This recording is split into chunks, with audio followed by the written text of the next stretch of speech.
Sud Radio, quels sont vos droits? Patrick Ramael. Bonjour Patrick Ramael. Bonjour. Magistrat honoraire pour Sud Radio, chaque semaine vous nous expliquez les tenants et les aboutissants du droit, ce qu'on ignorait auparavant. Aujourd'hui, qu'est-ce qu'un signe religieux? Avec cette question toute bête Patrick, est-ce que porter une passoire sur la tête peut être considéré comme un signe religieux si je le revendique? Alors cette question, qui pourrait bien sûr paraître farfelue, a mobilisé les juges de la Cour européenne des droits de l'homme à Strasbourg, et la décision a été rendue le 9 novembre 2021. Alors? Attendez, je veux quand même avant vous parler des pratiques de cette religion. Celle de la passoire. Se couvre la tête d'une passoire de cuisine. Elle est née aux États-Unis en 2005, dans l'esprit fécond d'un étudiant. Oui. Il voulait contrecarrer l'influence d'une nouvelle religion, qui, elle, avait obtenu des heures d'enseignement dans son université. Alors il a inventé cette religion parodique, dont le dieu est représenté par un plat de pâtes, des spaghettis, avec des boulettes de viande. Et les adeptes portent des passoires sur la tête en hommage à ce dieu, et ils mangent beaucoup de pâtes. Il s'appelle l'église du spaghetti volant, ou le pastafarisme. On voit tout de suite le côté potache. Alors, côté potache, on est d'accord que les adeptes de cette religion ne croient en rien en ce dieu du spaghetti volant. Hein. C'est juste une provocation. Mais comment on y arrive? On arrive jusqu'à la Cour européenne, Patrick Ramael, la Cour européenne des droits de l'homme pour des spaghettis. Alors, à Nijmegen, aux Pays-Bas, il y a une étudiante en droit qui a fourni pour sa demande de passeport des photos d'identité sur lesquelles elle était coiffée d'une passoire de cuisine. Il faut savoir qu'aux Pays-Bas, la loi autorise la couverture partielle de la tête pour des raisons religieuses, pour les photographies officielles. Sauf que là, c'était une religion parodique.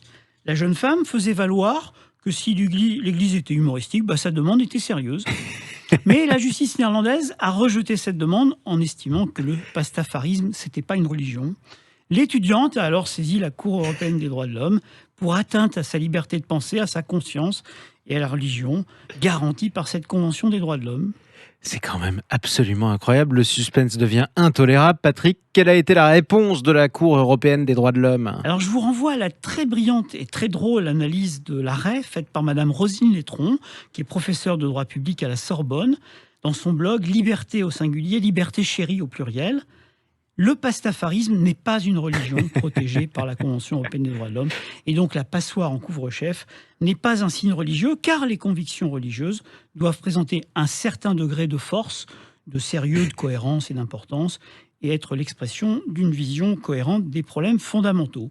Et notre professeur pointe à juste titre que la passoire était louche. Allez, on la valide, celle-là. C'est pour la nouvelle année, justement. Patrick Ramael, en France, quelle est la position de l'État par rapport aux signes religieux en général? Alors, vous savez que la France est une république laïque qui reconnaît la liberté religieuse à chacun, et la religion relève de la sphère privée. Il y a un principe de neutralité, donc de l'État vis-à-vis des cultes.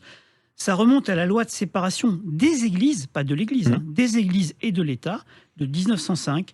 L'État ne reconnaît, ne salarie, ni ne subventionne aucun culte. Ces principes de laïcité de l'État et de neutralité des services publics justifient des restrictions de liberté d'expression religieuse aux agents publics.